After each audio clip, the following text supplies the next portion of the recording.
Puji Tuhan, hari ini kita akan belajar dari Mazmur pasal 37. Ya, kita akan belajar dari Mazmur 37. Mulai ayat yang pertama sampai ayat yang ke-11 ya. Nanti kita lihat Mazmur 37. Mazmur dari Daud. Jangan marah karena orang yang berbuat jahat. Jangan iri hati kepada orang yang berbuat curang. Saudara, mendengar kata iri hati saja itu sudah berdosa dan sudah bersalah di hadapan Tuhan. Apalagi kita iri dan marah kepada penjahat, kepada orang yang perbuatannya curang, lebih salah lagi. Ya, iri hati saja sudah salah. Nah, kenapa iri hati itu salah? Karena kita menginginkan apa yang sudah dicapai oleh orang lain, dan karena kita tidak bisa mencapai apa yang orang itu capai. Nah, jadi iri hati itu adalah satu kejahatan. Karena kita nggak suka orang itu berhasil, orang itu sukses. Karena kita nggak bisa sukses dan seberhasil dia, maka kita jadi jahat pada orang itu. Nah, iri hati itu jahatnya di situ. Apalagi dengan orang jahat dan orang yang berbuat curang, maka kesalahan kita untuk iri hati lebih lagi.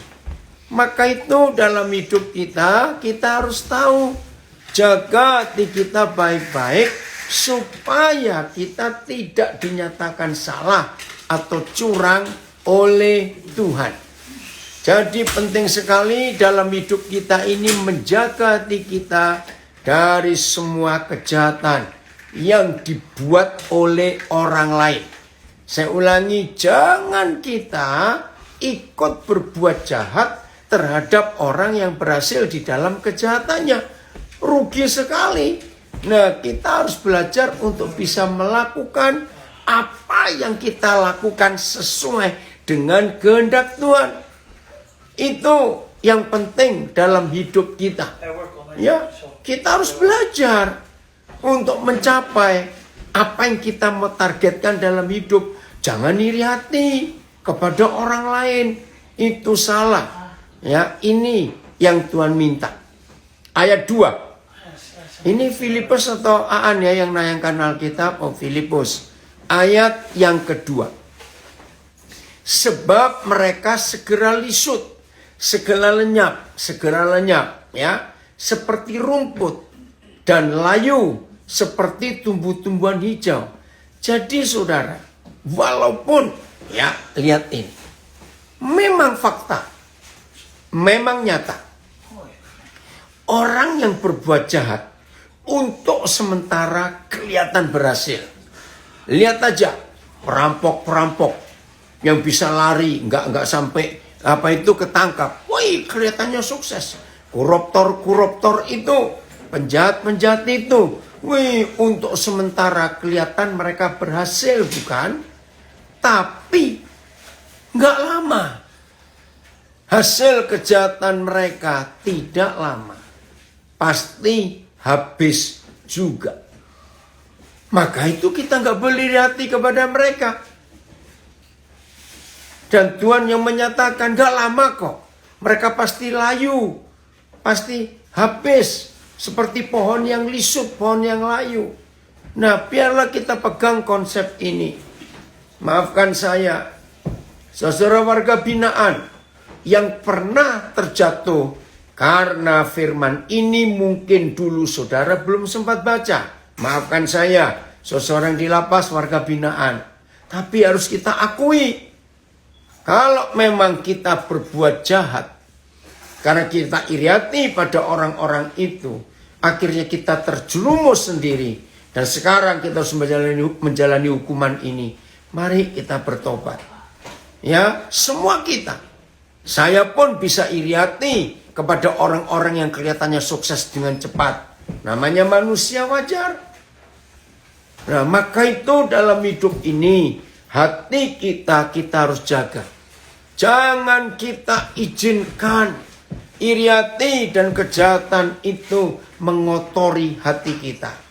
Ayat 3. Mazmur 37 ayat 3. Nah, ini sekarang tawarannya, kebalikannya. Lalu bagaimana supaya kita nggak iri hati, kita nggak ikut terjerumus ke dalam kejahatan mereka? Percayalah kepada Yahweh. Haleluya. Kalau ini yang Tuhan minta, percayalah kepada Bapa di surga. Percayalah kepada firman Tuhan. Percayalah kepada Tuhan Yesus. Nah, nggak cuma hanya percaya, nggak cukup. Perhatikan kalimat berikut, masih ayat 3, Mazmur 37.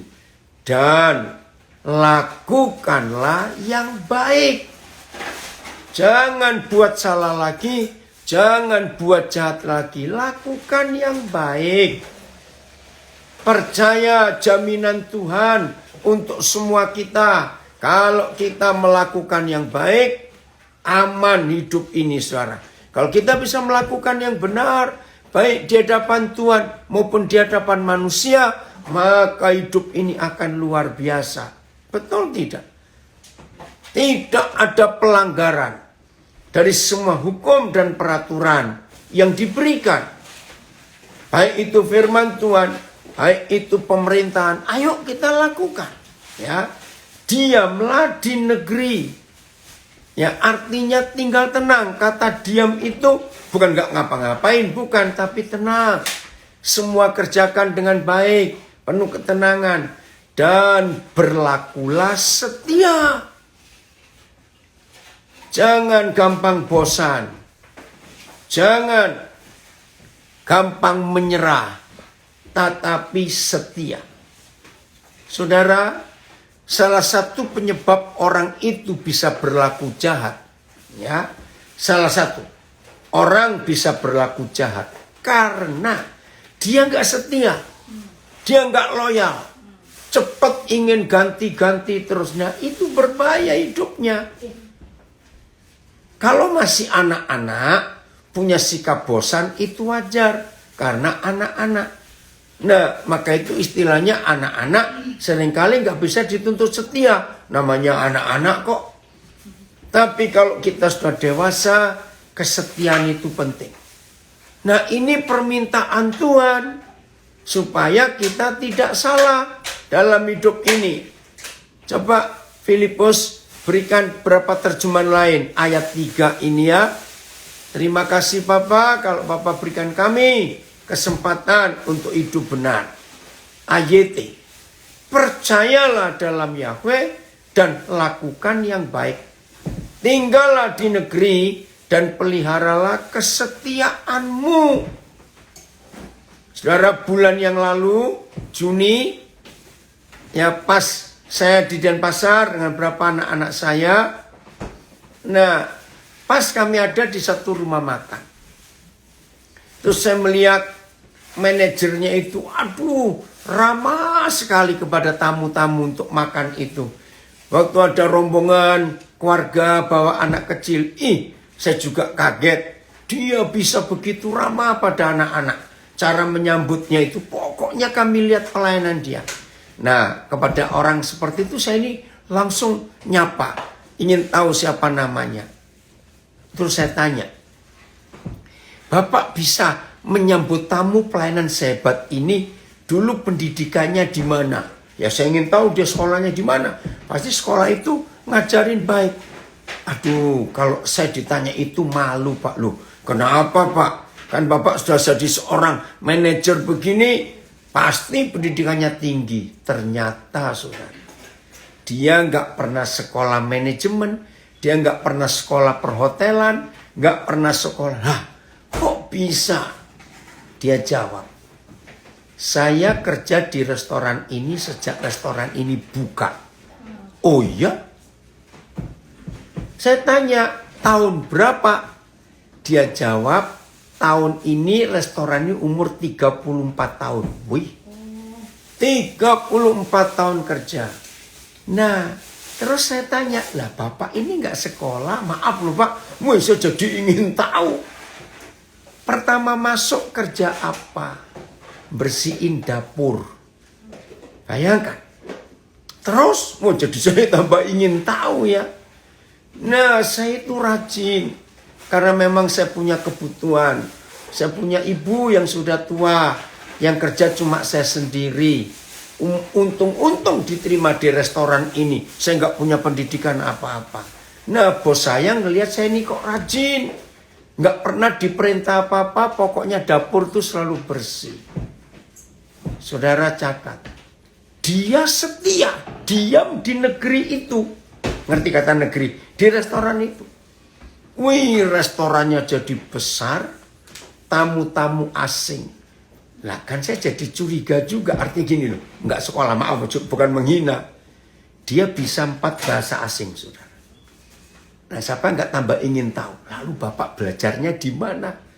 Dia jawab lagi, enggak pernah belajar, Pak. Belajarnya ya ketika restoran tambah besar, banyak turis-turis masuk. Nah, saya pilih 4 bahasa asing itu. Saudara kagum mbak? Ini loh hasil orang yang setia. Nah, saat itu dia sudah jadi manajer hampir 10 tahun. Tanpa sekolah. Hanya karena pengalaman.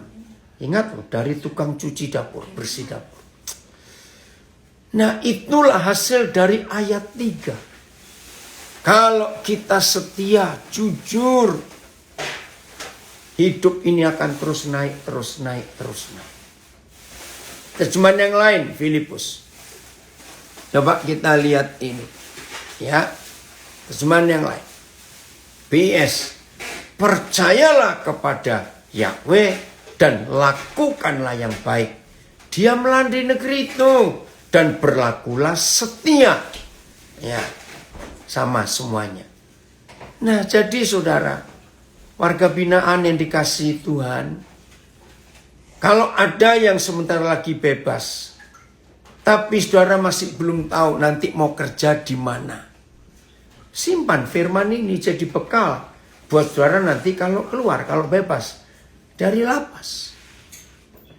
Dimanapun nanti saudara bekerja, maaf, misalnya gajinya kecil, percayalah, tekunlah di situ, setialah di situ. Tuhan akan perhitungkan kejujuran, ketulusan, kesetiaan saudara.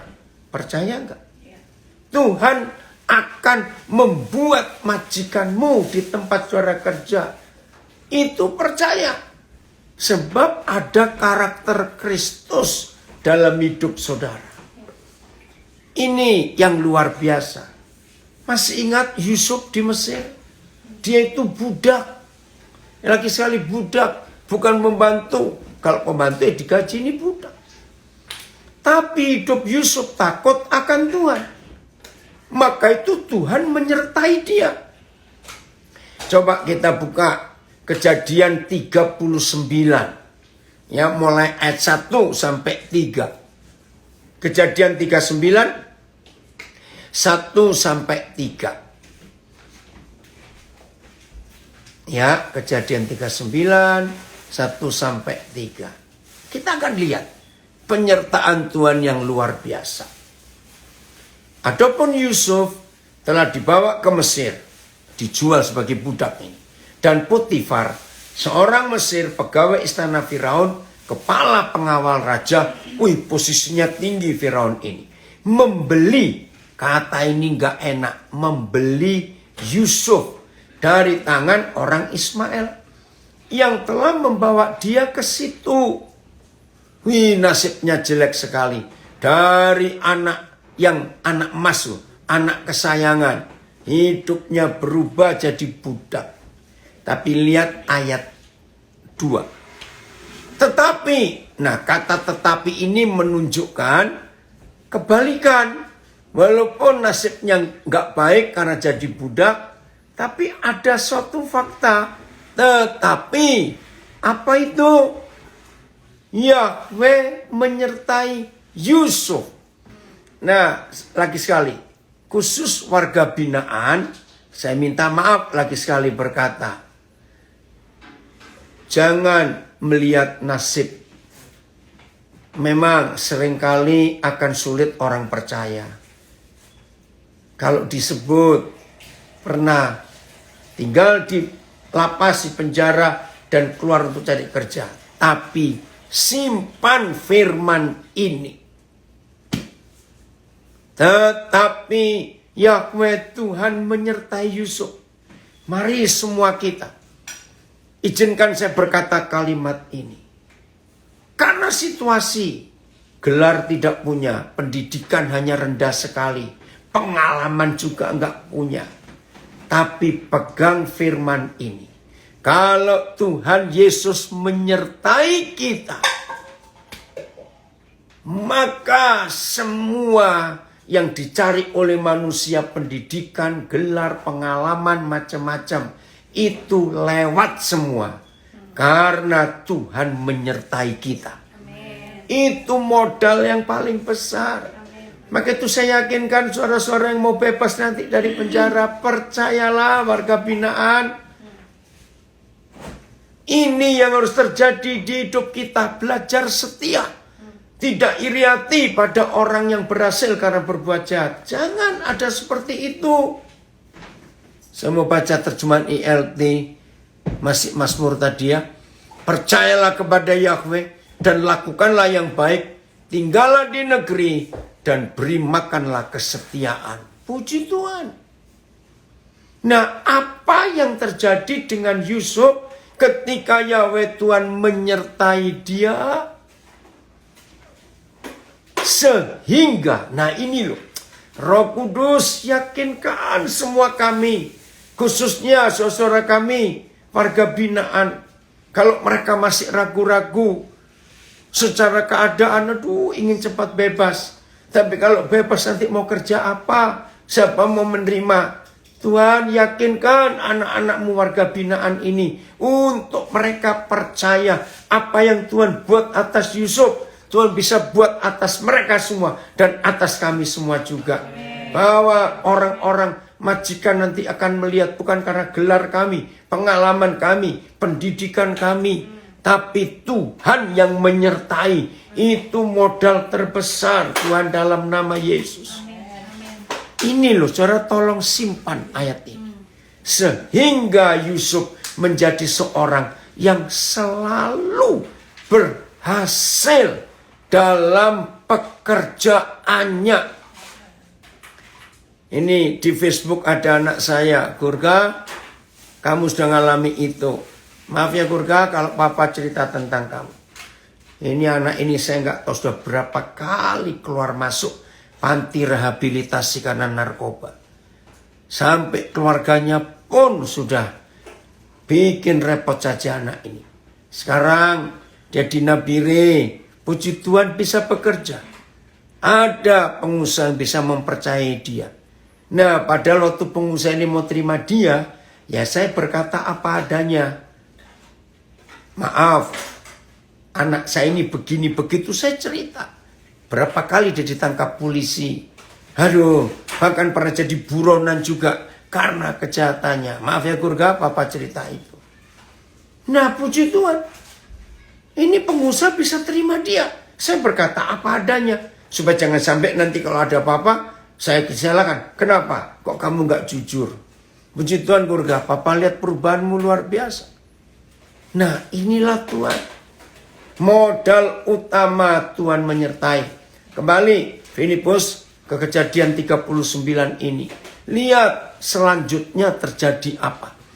Bukan hanya dia jadi berhasil.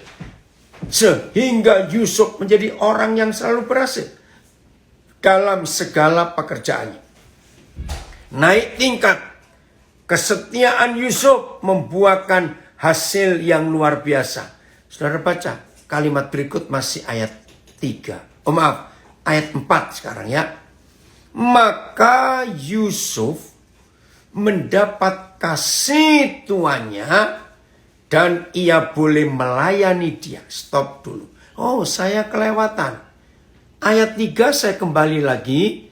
Ini penting. Saya lupa. Lihat kalimat pertama ayat 3. Kejadian 39. Setelah dilihat oleh tuannya bahwa Yusuf disertai Yahweh Tuhan. Saudara masih ingat tadi siapa tuannya Yusuf? Pejabat tinggi kerajaan Mesir. Berarti dia bukan orang percaya. Nah, ini yang kita perlu belajar. Orang yang tidak percaya Tuhan itu bisa melihat Tuhan yang menyertai anak Tuhan. Coba catat ini. Setelah dilihat oleh tuannya. Dilihat apa? Bukan gelarnya Yusuf, bukan kehebatannya Yusuf, bukan pengalaman Yusuf, bukan pendidikannya, bukan. Yang dilihat oleh Potifar orang Mesir itu, Tuhan menyertai Yusuf. Ini yang saya heran. FAYH, tidakkah heran, tidaklah heran bahwa Yusuf menjadi orang kesayangannya. Segera juga ia diberi kepercayaan untuk mengatur seluruh rumah tangga Potifar serta harta bendanya. Setelah orang gak percaya itu melihat Tuhan dalam hidup Yusuf. Warga binaan yang dikasihi Tuhan. Lagi sekali, apapun saudara gak punya sekarang, gak apa-apa. Biarlah orang melihat saudara ada Tuhan yang menyertai. Percayalah, Tuhan akan memulihkan. Maka itu yang penting kita mau. Nah terus Yusuf naik pangkat. Dia nggak tinggal di barak bersama budak-budak yang lain. Dia masuk ke dalam rumah tuannya. Maka tuannya memberi semua kekuasaan urusan rumah itu kepada Yusuf. Ayat 5. Lihat dampaknya. Kalau tadi setia dan diam di negeri, jangan kemana-mana, setialah di situ. Maaf, mungkin gajimu kecil, ya terimalah. Toh baru bebas, nggak apa-apa. Nanti kesetiaan saudara akan membuahkan hasil. Ini janji Tuhan. Perhatikan ayat 5. Sejak Potifar memberikan kuasa dalam rumahnya dan atas segala miliknya kepada Yusuf, pelan-pelan ya, ini luar biasa. Sejak Potifar memberikan kuasa dalam rumahnya dan atas segala miliknya kepada Yusuf. Saudara, terjadi apa? Wih, luar biasa. Tuhan, yakinkan kepada semua anak-anakmu warga binaan bahwa kalau nanti mereka bebas, apa yang Tuhan buat atas Yusuf, Tuhan buat atas saudara-saudara kami, anak-anakmu ini. Sehingga mereka kalau keluar nanti gak akan kesulitan cari pekerjaan. Yakinkan mereka Tuhan, bahwa masih ada harapan dalam nama Yesus. Apa yang terjadi saudara? Lihat, wih ini dahsyat sekali. Ya, sejak ia memberikan kuasa dalam rumahnya, dan atas segala miliknya kepada Yusuf, catat. Yahweh memberkati rumah orang Mesir itu karena Yusuf. Ini gak main-main saudara. Maaf saya pakai kata ini. Jadi keluarga orang kafir pun, kalau ada anak Tuhan bekerja di rumahnya, di perusahaannya, di pekerjaannya, maka keluarga orang gak percaya itu pun akan Tuhan berkati karena saudara ada di situ. Karena penyertaan Tuhan itu. FAYH. Sejak itu Yahweh memberkati Potifar orang Mesir itu. Oleh karena Yusuf. Semua urusan rumah tangganya berjalan dengan lancar. Hasil ladangnya bertambah. Dan binatang peliharaannya berlipat ganda. Wow. Karena Yusuf. Ayat 6. Ningkat lagi. Segala miliknya diserahkannya pada kekuasaan Yusuf. Semua loh. Dan dengan bantuan Yusuf, ia tidak usah lagi mengatur apa-apa pun. Selain dari makanannya sendiri. Nah, mulai di sini. Si kunyuk itu, setan itu gak rela. Kok enak ini anak.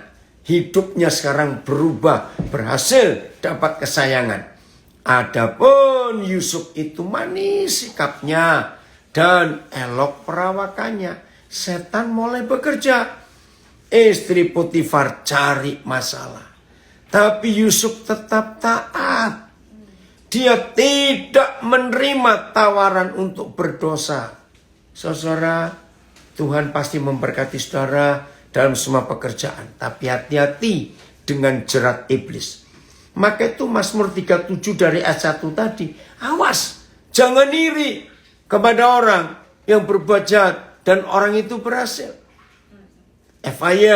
Potifar memberi kuasa penuh kepada Yusuf untuk mengurus seluruh harta bendanya.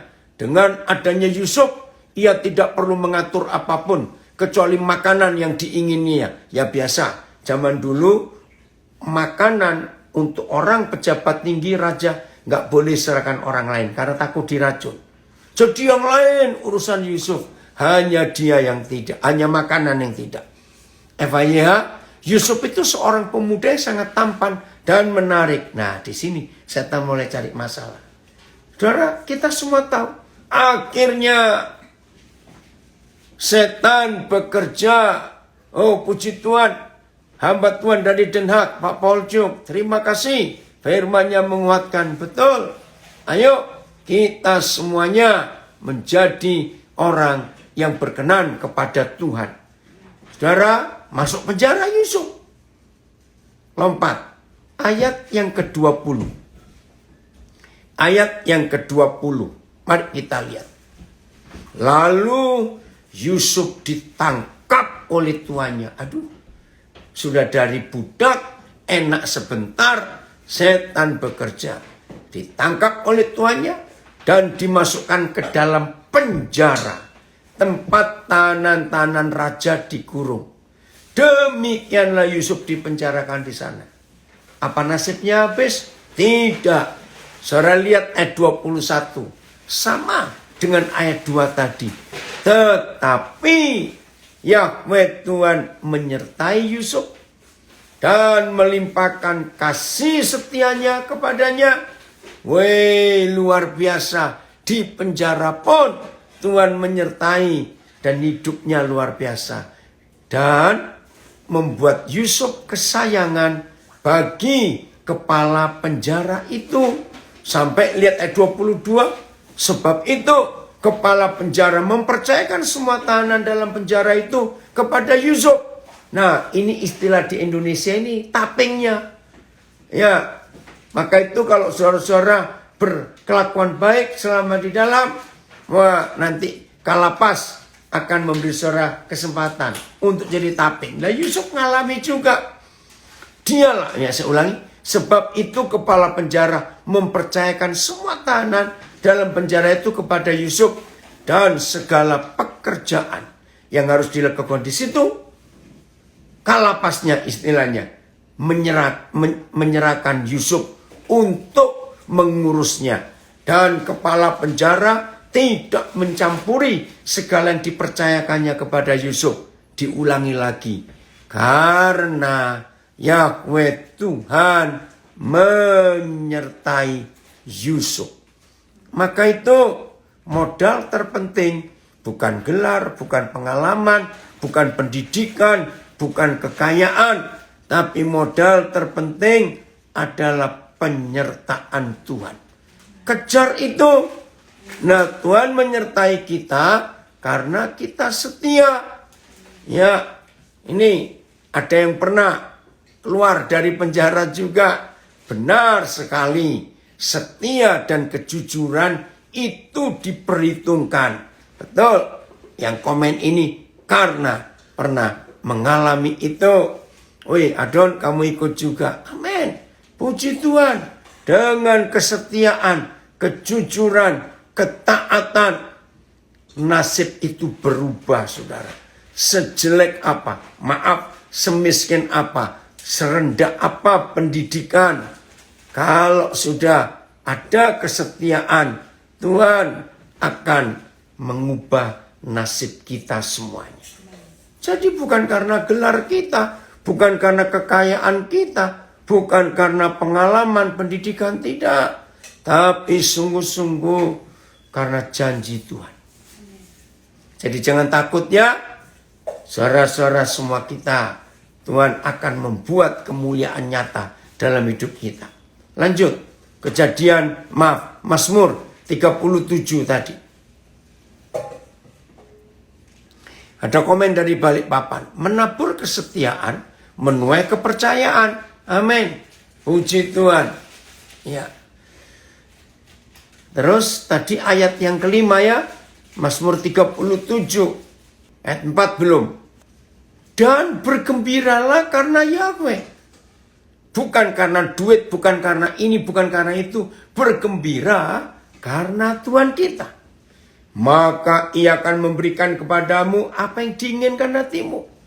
Saudara, kalau hati kita bisa bergembira, ya, kita bisa menyenangkan hati Tuhan, otomatis apa yang kita inginkan Tuhan akan memberi, karena hati kita cocok dengan Tuhan dan Tuhan cocok dengan hati kita.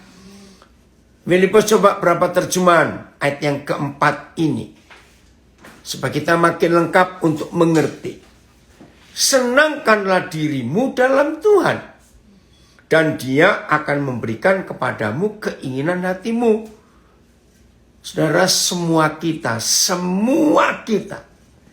kalau saudara sedang cocok dengan seseorang, dan orang itu menyenangkan saudara, ayo, biasanya kan gampang bukan kalau memberi apa-apa pada orang itu?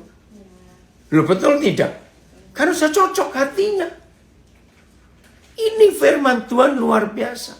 Maka itu cocokkan terus hati kita dengan Tuhan. Begitu Tuhan bisa kita senangkan. Begitu Tuhan senang lihat hati kita yang suka menyenangkan Tuhan. Dia akan memberikan kepada kita apa yang kita inginkan. Terpujilah Tuhan.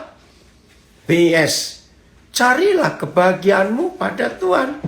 Ia akan memuaskan keinginan hatimu. FYH. Coba FYH. Ya, kita akan melihat ini. FYH. Nah, bersukacitalah karena Yahweh. Wih, haleluya. Maka ia akan memenuhi segala keinginanmu. Saudara, kalau kita melakukan firman ini, sudahlah. Nggak ada yang sulit buat kita semuanya. Ayat yang kelima sekarang. Ayat yang kelima. Terima kasih Papa, janjimu itu luar biasa. Serahkanlah hidupmu kepada Yahweh. Serahkan hidup ini. Wim, senang sekali bisa gabung. Ini anak saya dari Denpasar. Ya. Serahkanlah hidupmu kepada Yahweh Tuhan. Dan percayalah kepadanya. Apa hasilnya?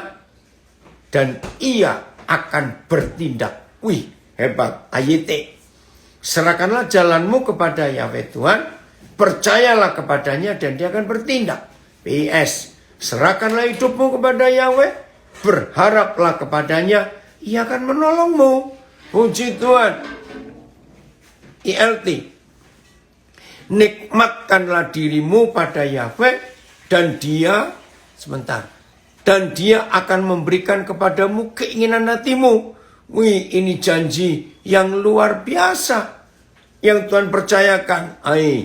Abi, senang sekali ini cucu saya dari Salatiga. Dia nambahkan Matius 6 ayat 33. Tetapi carilah dahulu kerajaan Tuhan dan kebenarannya, maka semuanya akan ditambahkan kepadamu. Betul. Ya, ini yang Gurga tadi kirim salam kepada semua saudara warga binaan. Dia ngomong buat saudara yang di lapas tetap semangat, selalu ada harapan dalam Tuhan. Betul.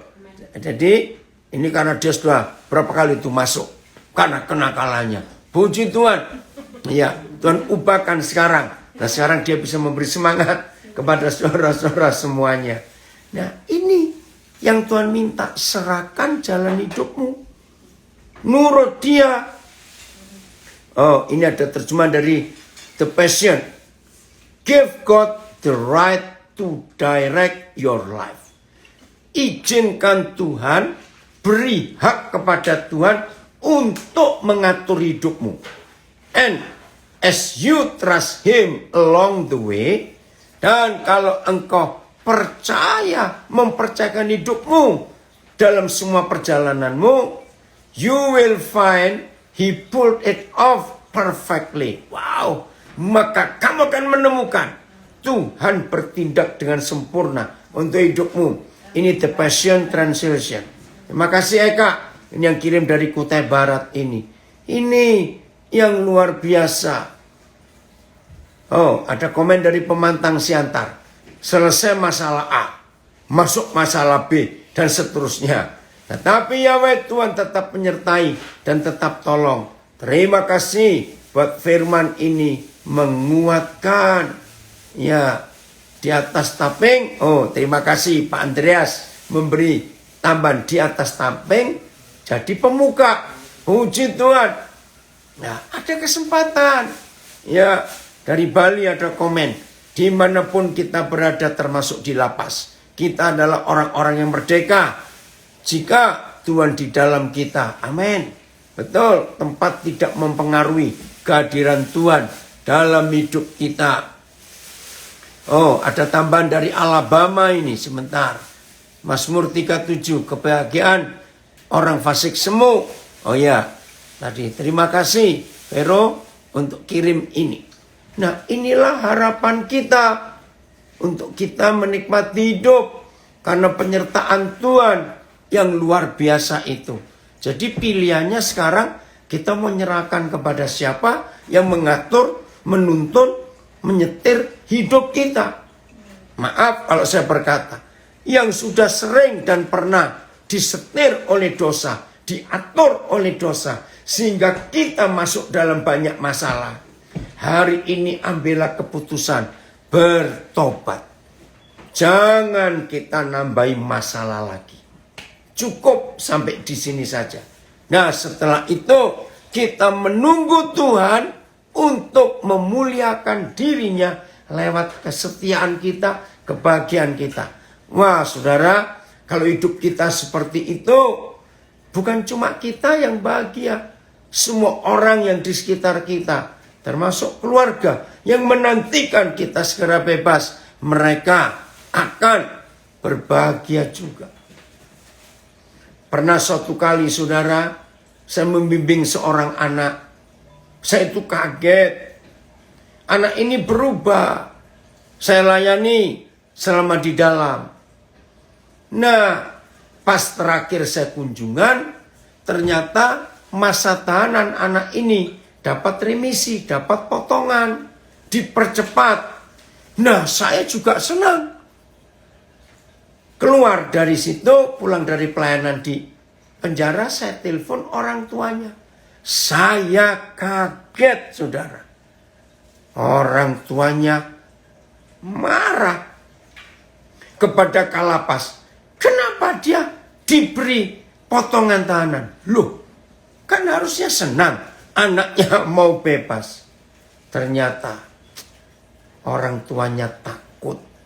Karena anak ini sudah sering buat masalah. Lalu neneknya bilang, lebih baik dia di sana dulu. Jangan suruh bebas. Ya ampun. Terus bagaimana? Saya bisa merasa perasaan keluarga.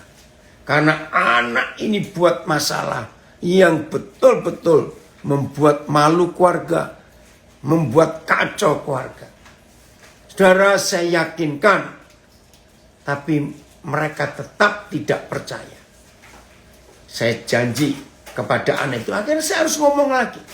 Ternyata keluargamu gak rela kamu cepat bebas. Maka itu buktikan kepada mereka. Akhirnya ya saya yang pasang badan untuk meyakinkan. Puji Tuhan, anak ini nurut. Hanya perlu waktu gak sampai 3 bulan. Anak ini kelakuannya berubah. Puji Tuhan, akhirnya keluarga bisa menerima juga. Maka itu saudara, kalau kita sudah sekali salah, kita dapat hukuman, berjanjilah kalau keluar nanti kita betul-betul berubah total. Jangan kembali ke hidup yang lama. Senangkan hati Tuhan. Ini kuncinya. Buat Tuhan cocok dengan saudara. Dan buat saudara juga bisa menyenangkan Tuhan. Itu dia. Ada yang komen di sini. Kekayaan itu salah satu dari berkat Tuhan. Masih banyak berkat yang lain. Damai, kesehatan, betul, kerukunan, dan lain-lain. Mari hidup bersama Tuhan dalam segala kelimpahannya. Asal kita rajin dan setia. Puji Tuhan. Ayat 6. Mazmur 37. Ayat yang ke-6. Apa yang terjadi kalau kita sudah diperkenan oleh Tuhan? Ia akan memunculkan kebenaranmu seperti terang. Nah ini loh. Kan tadi hidup dalam kegelapan. Begitu saudara dan saya mau hidup benar di hadapan Tuhan. Mau hidup lurus di jalan Tuhan. Tidak menyimpang ke kiri ke kanan lagi. Menyenangkan hati Tuhan. Sehingga Tuhan pun senang dengan saudara. Dengan kita semua. Maka lihat ayat 6. Ia akan memunculkan kebenaranmu seperti terang. Nah kalau dulu orang melihat kita gelap. Tapi begitu hari ini kita bertobat ambil putusan. Tuhan memunculkan kebenaran kita seperti terang. Maka orang gak lihat lagi bekas-bekas kegelapan yang kita pernah lakukan. Betul gak saudara? Nah kalau orang tidak lagi melihat bekas-bekas kegelapan yang dulu pernah kita lakukan. Tapi menurut firman ini, apa yang dulu gelap di hidup kita, Tuhan jadikan sebagai terang. Dan muncul kebenaran itu seperti terang. Maka nggak mungkin orang nggak percaya lagi. Dan belum selesai. Yang Tuhan munculkan karena pertobatan kita. Nggak cuma kebenaran kita. Tapi yang dia muncul, yang dia janjikan. Dan hakmu. Wih ini haleluya. Hak kita seperti siang. Yang tadinya kita penuh kegelapan. Lagi sekali, siapapun juga kita, baik kita yang di luar maupun suara di dalam warga binaan, pertobatan kita memulihkan semuanya. Terima kasih Bapak, ada jaminan yang luar biasa. AYT, dia akan mendatangkan kebenaranmu seperti terang dan keadilanmu seperti siang hari. PS, ia akan menyatakan kesetiaanmu seperti terang dan ketulusanmu seperti seperti terang. Dan ketulusanmu seperti siang. Ini janji Tuhan yang luar biasa. Nah ini di Instagram ada yang beri kesaksian. Saya tahu dia dulu ada di dalam. Benar sekali. Yang dulu gelap sekarang terang di dalam kebenaran dalam Tuhan. Hebat. Betul. Oh ya, ini lagi yang pernah masuk komen. Filosofinya tidak ada abu-abu. Kalau tidak terang, ya gelap. Betul itu. Jadi, janji Tuhan kepada kita. Yang mau hidup, sungguh-sungguh taat kepada firman. Jadi jangan takut. Kalau nggak lama lagi, saudara akan bebas. Satu persatu bebas. Lakukan firman ini. Percayalah, kesaksian saudara akan luar biasa. Ayat 7, Filipus. Masih Mazmur 37. Berdiam dirilah di hadapan Yahweh dan nantikanlah dia. Saudara, ada harapan, ada janji. Berdiam diri, Tuhan pasti akan tolong. Nggak mungkin tidak, ya. Terus nantikanlah dia. Nah, diulangi lagi seperti ayat 1. Jangan marah karena orang yang berhasil dalam hidupnya. Karena orang yang melakukan tipu daya. Wih, jangan. Saya ulangi lagi seperti ayat 1. Ada orang licik, penipu, penuh tipu daya, sukses. Wih, kekayaannya bertambah terus. Tapi hati-hati. Itu kejahatan. Dan itu bukan berkat Tuhan. Itu berkat dari neraka. Yang makin menjerumuskan kembali orang itu. Jangan ya. Jadilah tenang dalam Yahweh. Dan nantikan dia dengan sabar. Jangan marah oleh karena orang yang makmur di jalannya, orang yang melakukan niat jahat. Nah itu jelas jangan. PS, nantikanlah Yahweh dengan hati yang tenang. Tunggulah dengan sabar sampai ia bertindak. Jangan gelisah karena orang yang berhasil hidupnya atau yang melakukan tipu muslihat. Jadi jangan terjerat lagi ya di dalam kesalahan itu. Ayat terakhir. Saudara, keputusan ada di tangan kita. Ayat 8. Ayat yang terakhir ini. Tuhan tolong kami supaya semua kami hidup benar. Diulangi lagi. Berhentilah marah. Dan tinggalkanlah panas hati itu. Jangan marah. Itu hanya membawa kepada kejahatan. Ayat tenggelamkanlah amarah dan tinggalkanlah murka. Jangan marah karena hanya mendatangkan kejahatan. BIS, jangan marah dan panas hati. Itu hanya membawa celaka. Betul. Saudara, maka itu sikap hati kita akan menentukan bagaimana kita ke depan nanti akan jadi apa. Inilah janji-janji yang Papa sediakan buat kita semuanya. Apa-apa jadi tenang. Percaya kepada Papa di surga. Jadi renungkan lagi ya. Ini semua terekam. Baik yang di Zoom, yang di Instagram, yang di Facebook. Juga saya ngerekam audio saya. Bisa didengarkan lagi. Itu dia. Orang saja ada umurnya. Ini komen dari Manado. Jadi kalau kejahatan ada umurnya, jadi ada waktunya selesai. Amin. Semuanya bisa diakhiri. Ya, jadi Tuhan itu akan berbuat yang terbaik untuk kita semuanya. Asal kita mau mentaati apa yang Tuhan janjikan, yang Tuhan percayakan kepada kita. Ayat, Mazmur 37, tunggu, saya akan akhiri dengan ayat ini. Bentar ya Filipus. Ayat 11, langsung saja, ayat 11. Ya, ayat 11. Mazmur 37 ini. Ini janji Papa kita yang hebat. Tetapi orang-orang yang rendah hati, itulah orang yang gak suka marah, gak suka emosi. Ya, ada yang tanya. Ya, kadang bingung kok ada orang suka jahat sama orang lain. Ya banyak, karena setan cari alat memang. Ya, gak usah pusing dengan orang yang suka buat jahat sama orang lain. Yang penting kita gak balas kejahatan dengan kejahatan. Saudara, ini kuncinya. Tetapi orang-orang yang rendah hati akan mewarisi negeri. Dan bergembira karena kesejahteraan yang berlimpah-limpah. Haleluya. Jadi jangan kejar yang salah. Kejarlah yang benar. Ikuti peraturan-peraturan yang Tuhan tetapkan atas kehidupan kita. Maka kalau kita hidup dengan rendah hati, gak suka emosi, gak suka sombong, gak suka marah-marah. Waduh, hidup ini tenang, hidup ini nikmat. Nah, orang yang rendah hati, orang yang jiwanya tenang, kerja apa saja, itu pasti berhasil dan pasti menyenangkan. Ada komen lagi dari Tegal ini. Jaga di kita selalu dekat dengan Tuhan dan percayalah, setiap jalan kita pasti ada harapan yang indah. Percaya dan jaga hati di dalam Tuhan. Betul sekali. Jelas ya saudara? Maka dalam segala keadaan, andalkan Tuhan. Jangan andalkan kekuatan, pengalaman, kebisaan, kemampuan kita. Jangan. Tapi mengandalkan Tuhan itu segala-galanya.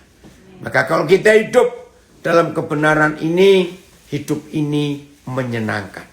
Oke. Tuhan Yesus memberkati kita semua. Dan jadilah pelaku firman. Jangan menyimpang ke kanan atau ke kiri. Shalom semuanya. Tuhan memberkati.